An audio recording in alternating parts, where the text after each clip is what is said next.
All right, so let's talk. You're running this high GCI firm, you're killing it on paper, but you're just drowning in complexity, right? Well, you are not alone.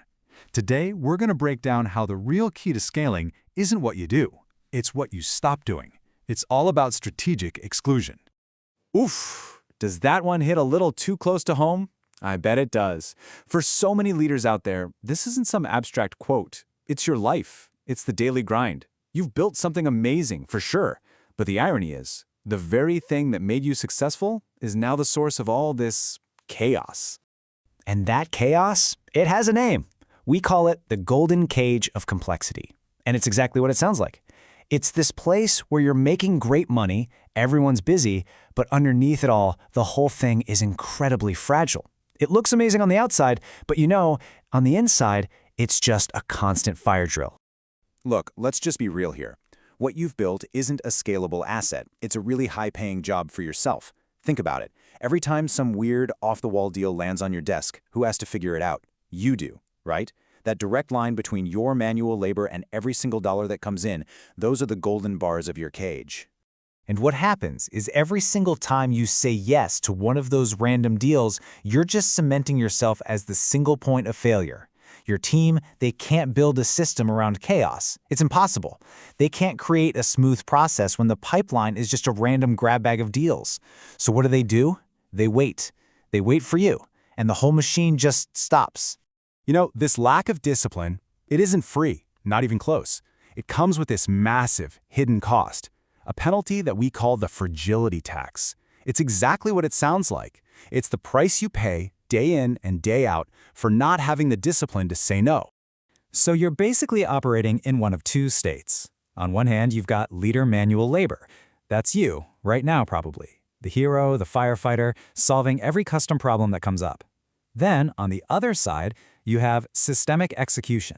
This is the dream, right? This is where the platform does the work, running a standard process over and over. That huge gap between those two worlds, that's where the fragility tax lives. And let's be super clear about the damage here. The fragility tax isn't just about you feeling burnt out. I mean, that's bad enough. But it's literally suppressing the value of your firm. Why? It's simple. A business that hinges entirely on one person's genius and heroics is, by definition, fragile. And guess what? The market does not pay a premium for fragility, ever. Okay, so that's the problem. How in the world do you fix it? How do you get rid of this tax? You build a defense. You dig a deep, strategic moat around your business. This is where we stop talking about the pain and start building the solution. And it all begins with a huge shift in how you think about your business. Now, this next idea is maybe the most important thing we'll talk about. Think about it this way. Breadth. Trying to be everything to everyone, that's a puddle. It's wide, but it's super shallow. Anybody can walk right through it. There's zero competitive advantage. But depth, depth is different. Going deep on one thing, doing it better than anyone else, that is a moat. It's deep, it's hard to replicate, and it's what protects you and lets you command a premium. So what's your moat made of? Well, it's built from things a solo broker just can't copy. What are your proprietary advantages? Maybe it's your data, this insane database you've built. Or maybe it's your process. It's so dialed in, so efficient, it's like magic. Or maybe it's your network, right? A network that just churns out opportunities. These three things, data, process, network, these are the stones you use to build your fortress. So what's the big secret to building this moat? It's actually super simple, but it's not easy. It's not about what you say yes to. It's about what you have the guts to say no to. Your moat isn't built with bricks. It's carved out by exclusion. Okay, so here's the game plan. The moat and exclusion protocol. It's 3 steps. Step 1, you identify your institutional moat. You give it a name. What's your single greatest advantage? Step 2, you set your focus standard. What are the top 3 and only 3 deal types you're going to go after hard? And step 3, this is the most important one. You build the exclusion protocol. You make a list of at least 3 deal types your team is now absolutely forbidden from even touching. All right, but a great idea is worthless if you don't actually do it, right? So to make this real, we've got to take this strategy and forge it into a hard and fast rule for your team, a filter that protects everyone from that complexity creep. And we have a specific tool for this. It's called the Institutional Moat Audit and Focus Exclusion Statement. And listen, this isn't some fluffy thought exercise. This is a real, documented artifact. It becomes the law of the land for your entire firm. The whole point of this document is to officially kill the complexity constraint.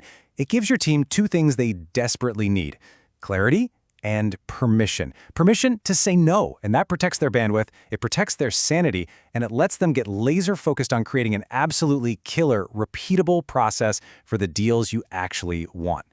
Now, to make sure you're actually getting this and not just nodding along, we have clear gates to pass. The first is the knowledge gate.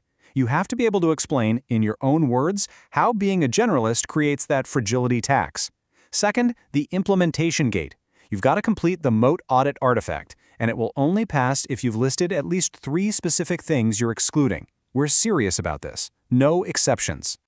All right, let's get serious for a minute. Time for the captain's questions. A firm that can't say no isn't a business. Let's be real. It's a dumpster for every other broker's problems. It's time for some tough love. You need to look at your operation, objectively, and answer these 3 questions. First up, the absence test.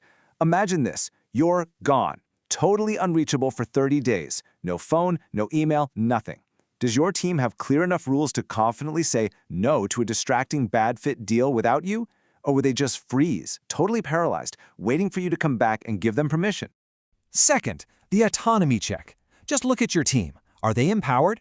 Do they feel like they can run a smooth, standard process because the pipeline makes sense? Or are they stuck, paralyzed, because every single new deal is a brand new, custom-built puzzle that only you can solve for them? And last one, the asset validation. This is the big one. Be brutally honest with yourself here. Are you actually building a true asset, a proprietary, specialized moat that someone would pay a premium for? Or are you just a really well-paid generalist hiding a fundamentally fragile operation behind a big GCI number? Look, this is your new mandate. It's the only way out of that golden cage. It's the only way to build a real asset instead of just a job for yourself. It's this simple: define the moat, enforce the exclusion, protect the platform.